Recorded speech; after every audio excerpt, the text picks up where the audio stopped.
আল্লাহ তাআলা পবিত্র কোরআনে কারীমের 2 নম্বর সূরা সূরা বাকারার 183 নম্বর আয়াতের মধ্যে বলেন, ইয়া আইয়ুহাল্লাযীনা আমানু কুতিবা আলাইকুমুস সিয়াম কামা কুতিবা আলাল্লাযীনা মিন ক্বাবলিকুম লাআল্লাকুম তাত্তাকুন। আল্লাহ তাআলা সূরা বাকারার 183 নম্বর আয়াতে বলেন, যারা তোমরা ঈমান এনেছো, আমি আল্লাহ তাআলার উপরে আমাকে বিশ্বাস করো, আমি আল্লাহ তাআলার ওয়াহদানিয়তের উপরে ঈমান এনেছো, আমার প্রেরিত হাবিব মুহাম্মদ মুস্তাফা সাল্লাল্লাহু আলাইহি ওয়াসাল্লামকে বিশ্বাস করো, তার আনিত দ্বীন বিধানগুলো যারা মেনে চলো, আমি তোমাদেরকে আহ্বান করে বলছি, তোমাদের উপরে আমি আল্লাহ তাআলা রোজাকে ফরজ করে দিলাম। কুতিবা আলাইকুমুস সিয়াম, তোমাদের উপরে আমি আল্লাহ রোজাকে ফরজ করে দিলাম, যেমন ভাবে কামা কুতিবা আলাল্লাযীনা মিন ক্বাবলিকুম, তোমাদের পূর্ববর্তী নবী রাসূলদের উম্মতের উপরে আমি আল্লাহ যেমন ভাবে রোজাকে ফরজ করেছিলাম, ঠিক ওই রকম ভাবে আমি আল্লাহ তোমাদের জন্য রোজাটাকে ফরজ করে দিয়েছি। কেন আমি আল্লাহ তোমাদের জন্য রোজাকে ফরজ করলাম? লাআল্লাকুম তাত্তাকুন, যেন তোমরা এই রোজার মাধ্যমে তাকওয়া অবলম্বন করতে পারো, তাকওয়া মুত্তাকি হতে পারো, পরহেজগার হতে পারো, আল্লাহ তাআলার ভালোবাসাকে দিলের মধ্যে বেশি বেশি পয়দা করতে পারো, আল্লাহর ভয় দিলের ভিতরে পয়দা করতে পারো। এই জন্য আমি আল্লাহ তোমাদের উপরে রোজাকে ফরজ করে দিয়েছি, যেন তোমরা তাকওয়াওয়ালা বান্দা হতে পারো। আর এই আয়াতে আল্লাহ তাআলা বলেন, যারা মুত্তাকি হবে, যারা তাকওয়াবান হবে, যাদের ভিতরে তাকওয়া থাকবে, তারাই হলো এই পৃথিবীর মধ্যে সবচাইতে দামি মানুষ আমি আল্লাহর কাছে। ইন্না আকরামাকুম ইনদাল্লাহি আতকা, নিশ্চয়ই যারা বেশি মুত্তাকি হবে, তাকওয়াবান হবে, পরহেজগার হবে, যাদের দিলের ভিতরে আমি আল্লাহর ভয় থাকবে, ভয় আছে, তাকওয়া যাদের ভিতরে আছে, তারাই হলো আমি আল্লাহ তাআলার কাছে পৃথিবীর সবচেয়ে দামি মানুষ। আমার ভাইয়েরা, আল্লাহ তাআলা কোরআনে কারীমের সূরা বাকারার 183 নম্বর আয়াতের মধ্যে রোজাকে ফরজ করেছেন। রোজা আমাদের জন্য ফরজ, এই বিধানটা আমাদের জন্য আল্লাহ তাআলা রোজা আমাদের জন্য ফরজ, আল্লাহ তাআলা এই বিধানটা দিয়েছেন সূরা বাকারার 183 নম্বর আয়াতের মাধ্যমে।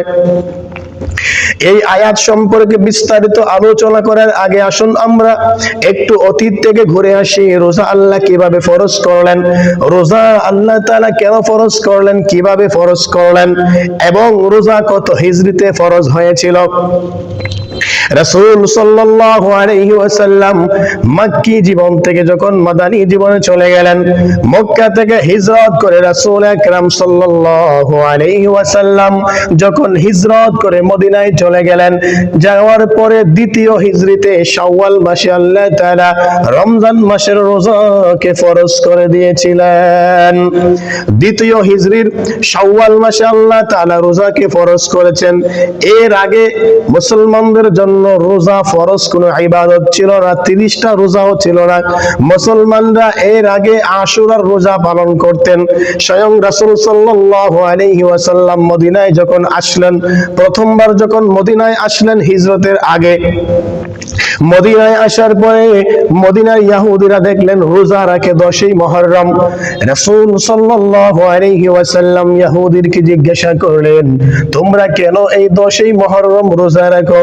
ইহুদিরা বলে, আমরা 10ই মুহররম রোজা রাখার কারণ হলো আমাদের পয়গম্বর মুসা আলাইহিস সালাতু ওয়াস সালামকে আল্লাহ তাআলা ফিরআউনের হাত থেকে, নীল দরিয়ায় ফিরআউনের হাত থেকে যেদিন বাঁচিয়েছিলেন, সেই দিনটা ছিল 10ই মুহররম।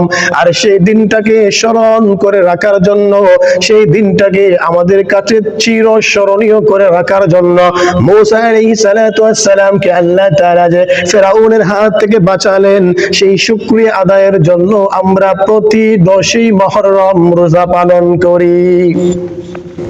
নবী করিম সাল্লাল্লাহু আলাইহি ওয়াসাল্লাম তখন ইহুদিদেরকে বললেন, আমি রাসূল, মুসাও রাসূল ছিলেন।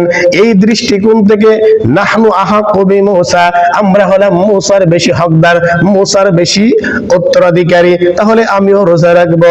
রাসূল সাল্লাল্লাহু আলাইহি ওয়াসাল্লাম 10ই মুহররমের রোজা পালন করতেন। সাহাবায়ে কেরামও কেউ কেউ 10ই মুহররমের রোজা পালন করেছেন। কিন্তু 10ই মুহররমের রোজা রেখে রাসূলের দিলের ভিতরে সান্ত্বনা নাই, রাসূলের দিলের ভিতরে প্রশান্তি আসে না, রাসূলের দিলে কোনো শান্তি আসে না। রাসূলের ইচ্ছে ছিল আল্লাহ তাআলা কি আমাকে স্বতন্ত্র কোন রোজার বিধান দিবেন কিনা, এমন একটা আশা ছিল, আকাঙ্ক্ষা ছিল। আল্লাহ তাআলা রাসূলের আকাঙ্ক্ষা, রাসূলের আশা বুঝতে পারলেন। রাসূল আল্লাহ তাআলার কাছে আরজ করলেন, আল্লাহ গো, আর কত মুসার অনুসরণ করে রোজা রাখবো? আমার জন্য কি কোনো শরীয়তে বিধান দিবা না? আমার জন্য কি তোমার পক্ষ থেকে কোনো রোজার বিধান আসবে না?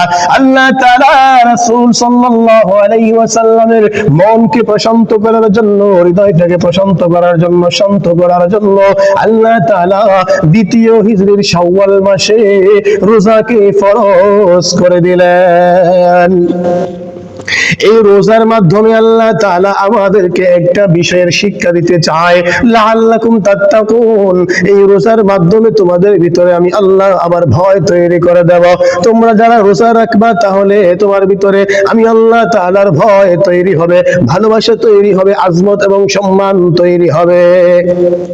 তাহলে আমরা জানতে পারলাম রোজা, রমজানের রোজা ফরজ হওয়ার সংক্ষিপ্ত একটা প্রেক্ষাপট, সংক্ষিপ্ত একটা শানে নজুল বলেন আর ঘটনা বলেন।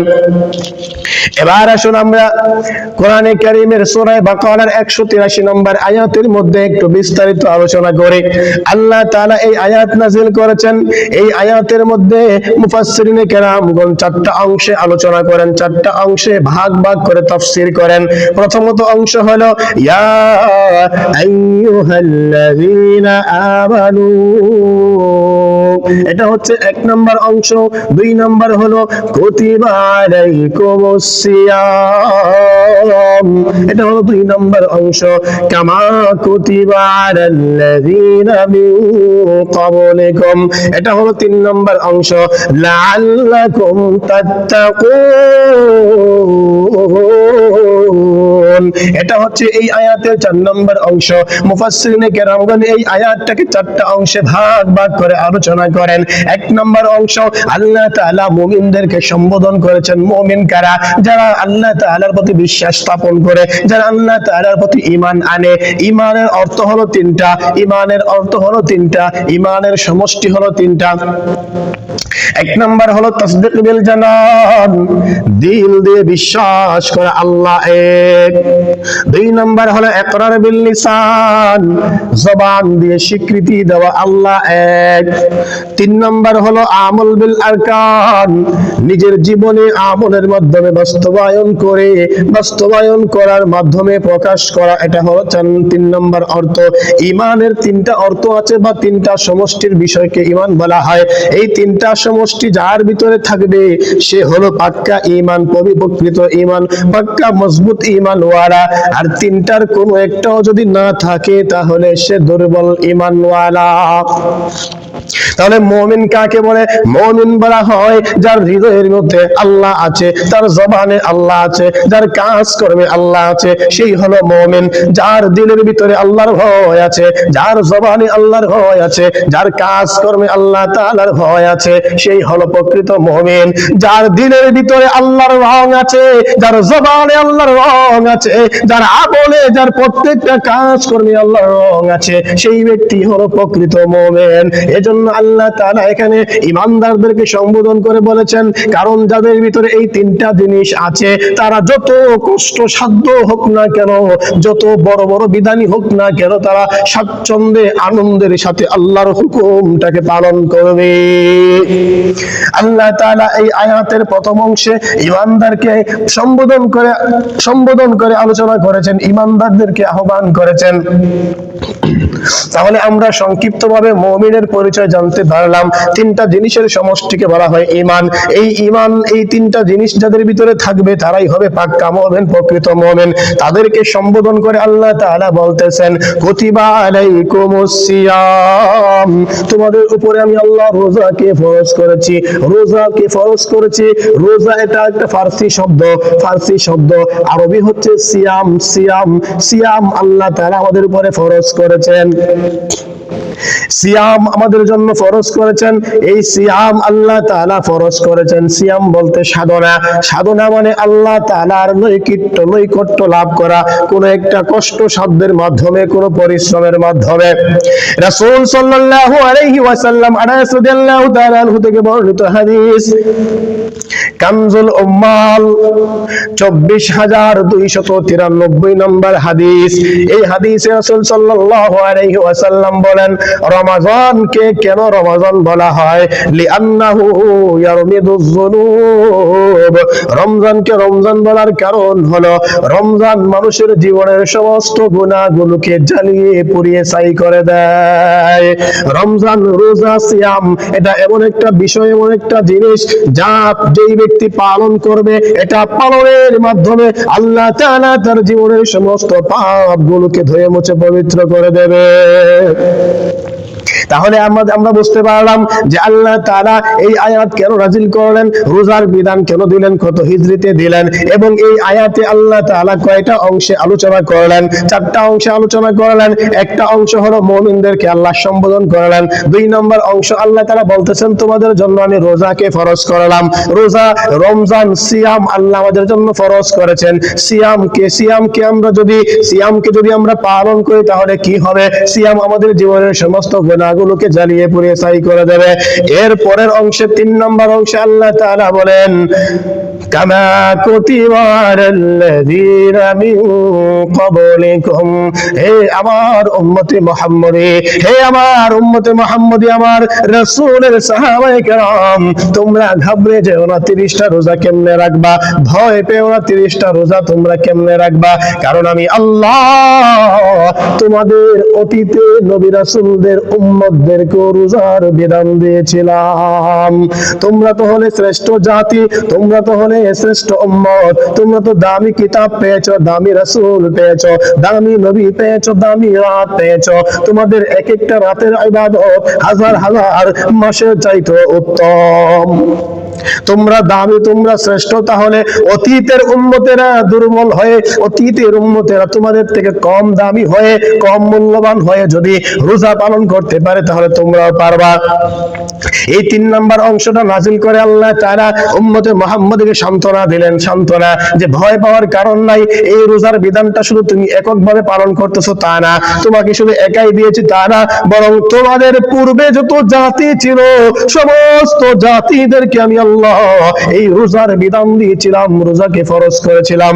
এজন্য চিন্তা করার কোনো কারণ নাই যে আমি পারবো কিনা। অবশ্যই পারবা, অবশ্যই পারবা, যেহেতু তোমাদের অতীতে সেই জাতিরা পালন করেছে, তোমরাও পারবা, কারণ তোমরা হলে শ্রেষ্ঠ জাতি, শ্রেষ্ঠ উম্মত, শ্রেষ্ঠ নবী পেয়েছো, শ্রেষ্ঠ কোরআন পেয়েছো। আল্লাহ তাআলা 3য় অংশে এই আলোচনা করলেন যে অতীতেও আমি আল্লাহ রোজার বিধান দিয়েছিলাম। অতীত বলতে আল্লাহ কখন রোজার বিধান দিয়েছিলেন? আসুন সংক্ষিপ্ত একটু ইতিহাস জেনে আসি। কানজুল উম্মাল 8 নম্বর খণ্ড 24188 নম্বর হাদিসের মধ্যে রাসূল বলেন, আদম আলাইহিস সালাতু ওয়াস সালাম প্রত্যেকটা মাসে 3 দিন রোজা রাখতেন। 13, 14, 15 অথবা 14, 15, 16 তারিখ প্রত্যেকটা মাসে আদম আলাইহিস সালাতু ওয়াস সালাম 3টা রোজা রেখেছেন। ইবনে মাজাহ শরীফের 1714 নম্বর হাদিস, রাসূল সাল্লাল্লাহু আলাইহি ওয়াসাল্লাম বলেন, হযরতে নূহ আলাইহিস সালাতু ওয়াস সালাম 2 ঈদের দিন বাদ দিয়ে সারা বছর রোজা রেখেছেন। মুসলিম শরীফের 1189 নম্বর হাদিস, রাসূল করিম সাল্লাল্লাহু আলাইহি ওয়াসাল্লাম বলেন, নবী করিম সাল্লাল্লাহু আলাইহি ওয়াসাল্লাম বলেন, হযরতে দাউদ আলাইহিস সালাতু ওয়াস সালাম একদিন পর পর সারা বছর রোজা রাখতেন, একদিন পর পর, আর এই রোজাটাকে আইয়ামে বীজের রোজা বলা হয়। রাসূল বলেন, আমি নিজেও সেই রোজা রাখি এবং সেই রোজা আল্লাহ তাআলার কাছে বেশি পছন্দনীয়। কানজুল উম্মাল 8 নম্বর খণ্ড 24624 নম্বর হাদিস, রাসূল সাল্লাল্লাহু আলাইহি ওয়াসাল্লাম বলেন, হযরতে সুলাইমান আলাইহিস সালাতু ওয়াস সালাম প্রত্যেক মাসের শুরুতে 3 দিন, মাঝে 3 দিন, শেষে 3 দিন, মোট 9 দিন রোজা রাখতেন। মুসলিম শরীফের 1189 নম্বর হাদিস, রাসূল সাল্লাল্লাহু আলাইহি ওয়াসাল্লাম বলেন, হযরতে ঈসা আলাইহিস সালাতু ওয়াস সালাম সারা বছর রোজা পালন করেছেন। তো আমার ভাইরা, আমরা আদম থেকে নিয়ে ঈসা পর্যন্ত সংক্ষিপ্ত আকারে একটা ইতিহাস জানতে পারলাম হাদিসের আলোকে, সহিহ হাদিসের আলোকে, যে আল্লাহ তাআলা বলেছেন, কামা কুতিবা আলাল্লাযিনা মিন ক্বাবলিকুম, তোমাদের পূর্বে আমি রোজা ফরজ করেছিলাম। এই কথার সংক্ষিপ্ত ইতিহাস আমরা জানতে পারলাম। তাহলে আল্লাহ তাআলা এই আয়াতকে 4টা ভাগে আলোচনা করেছেন। প্রথম ভাগে মুমিনদেরকে সম্বোধন করেছেন, দ্বিতীয় ভাগে আল্লাহ রোজা ফরজের বিধানের কথা বলেছেন, তৃতীয় ভাগে আল্লাহ তাআলা অতীতেও রোজা ফরজ ছিল সেই কথাই বলেছেন, চতুর্থ ভাগে আল্লাহ তাআলা বলেন, লাআল্লাকুম তাত্তাকুন, আমি আল্লাহ তাআলা রোজা দিয়েছি যেন তোমরা মুত্তাকি হতে পারো, তাকওয়াওয়ালা হতে পারো, পরহেজগার হতে পারো, আল্লাহ তাআলার ভয় দিলের ভিতরে ঢুকাইতে পারো। আল্লাহ রাব্বুল আলামিন বলেন, যেন তোমাদের ভিতরে আমি আল্লাহর ভয় পয়দা হয়, ভয় তৈরি হয়, তাত্তাকুন, যেন মুত্তাকি হতে পারো। কারণ ভয় যদি না থাকে গুনাহের কাজ হয়ে যায়, ভয় থাকলে আল্লাহর ভয়, তাহলে কখনো আমাদের দ্বারা গুনাহের কাজ হতে পারে না। যাদের হৃদয়ে আছে আল্লাহর ভয়, তারা কবু পথ বলে যায় না। আল্লাহর প্রেম ছাড়া এই দুনিয়ায় কারো কাছে কোনো কিছু চায় না। যাদের দিলের ভিতরে আল্লাহর ভয় থাকবে, আল্লাহর ভালোবাসা থাকবে, হ্যাঁ দুনিয়ার মুসলমান, আমি আল্লাহ তাআলার কসম করে বলি, ওই ব্যক্তি জীবনে কখনো পাপ করতে পারে না। যদি আল্লাহর ভয় না থাকে, যদি আল্লাহর মহব্বত না থাকে, যদি আল্লাহর ভালোবাসা না থাকে, তাহলে আমার দ্বারা অহরহ প্রতিটা মুহূর্তে মুহূর্তে গুনার কাজ হয়ে যাবে। এজন্য আল্লাহ তাআলা বলেন, রোজার মাধ্যমে আল্লাহ তাআলা তোমাদের ভিতরে ভয়টাকে ঢুকাইয়া দেব, যেন এই ভয়ের মাধ্যমে তুমি গুনাহ থেকে ফিরে থাকতে পারো। মুফাসসিরিনে কেরামগণ বলেন, রোজা রাখার মাধ্যমে আরো কিছু বিষয়ের শিক্ষা আল্লাহ তাআলা দিচ্ছেন, আরো কিছু বিষয়ের শিক্ষা আল্লাহ তাআলা দেওয়ার জন্য রোজাটাকে আমাদের উপরে ফরজ করেছেন। মুফাসসিরিনে কেরামগণ বলেন, আল্লাহ তাআলা আরো কিছু শিক্ষা দেওয়ার জন্য রোজাকে ফরজ করেছেন। আল্লাহ একটা শিক্ষার কথা তো কোরআনেই বলে দিলেন, লাআল্লাকুম তাত্তাকুন, আরো কিছু শিক্ষা আছে। এর মধ্যে হচ্ছে শারীরিকভাবে আমরা নিজেকে প্রস্তুত করব, টাইম মেইনটেইন শিখব। এই যে দেখেন, আমরা সেহরির সময় উঠে সেহরি খাই, আবার সন্ধ্যা হলে সাথে সাথে ইফতার করি, টাইমকে আমরা কি করি না, আকপিস করি না। এই যে টাইম মেইনটেইনটা করি, এই টাইম মেইনটেইনটাও আমাদের জন্য একটা শিক্ষা। আল্লাহ তাআলা টাইম গুরুত্ব দিচ্ছেন, যে সময়ের গুরুত্ব অনেক বেশি, সময় গেলে আর কখনো সাধন করলে লাভ হবে না। মুফাসসিরিনে কেরামগণ বলেন, আল্লাহ তাআলা এই আয়াতের মাধ্যমে, রোজার মাধ্যমে আরো কিছু শিক্ষা দিচ্ছেন। শিক্ষা হলো আল্লাহ তাআলা আমাদেরকে বোঝাইতে চায়, যারা ধনী আছো তোমরা তোমাদেরকে আমি আল্লাহ একটা শিক্ষা দিতে চাই। যারা গরিব দুস্থ মানুষ আছে, অভাবী আছে, তারা কত কষ্ট করে না খেয়ে থাকে, অনাহারে থাকে। বড় লোক তোমরা যারা আছো, এমন তো হয় না কখনো তোমরা অনাহারে থাকো। আমি তোমাদেরকে এই কষ্টটা বোঝানোর জন্য, যে গরিব না খেয়ে যখন থাকে থাকে তার কত কষ্ট হয়, এটা বোঝানোর জন্য আমি আল্লাহ তাআলা রোজার বিধান দিলাম, যেন ধনী লোকেরা বুঝতে পারে না খেয়ে থাকলে কত কষ্ট হয়, না খেয়ে থাকলে কত যন্ত্রণা হয়। কারণ ধনী লোকেরা এমনি এমনি না খেয়ে থাকবে না, রোজার বিধান দেওয়ার কারণেই তারা না খেয়ে থাকে আল্লাহর ভয়ে। তখন তারা বুঝতে পারে যে না খেয়ে থাকলে কত কষ্ট হয়। আমার বাড়ির পাশে যেই মানুষটা না খেয়ে থাকে, রাস্তার ফুটপাতে যেই মানুষটা না খেয়ে থাকে, যে অভাবী মানুষেরা না খেয়ে না পরে দিন কাটায়, তাদের কত কষ্ট হয়, এই জিনিসটা উপলব্ধি করানোর জন্য। এজন্য আমার ভাইয়েরা শিক্ষা নিতে হবে, কোন গরিব মানুষকে অবহেলা করা যাবে না, কোন দুস্থ মানুষকে অবহেলা করা যাবে না। গরিবের পাশে দাঁড়াবো, সাহায্যের হাত বাড়িয়ে দেব। আমরা গরিব মানুষদেরকে খাবার খাওয়াবো, পোশাক কিনে দেব, তাদেরকে চিকিৎসা খাতে সাহায্য করব। যখন তাদের সমস্যা তৈরি হয় তখনই আমরা তাদের সামনে গিয়ে সাহায্যের হাত বাড়িয়ে দেব।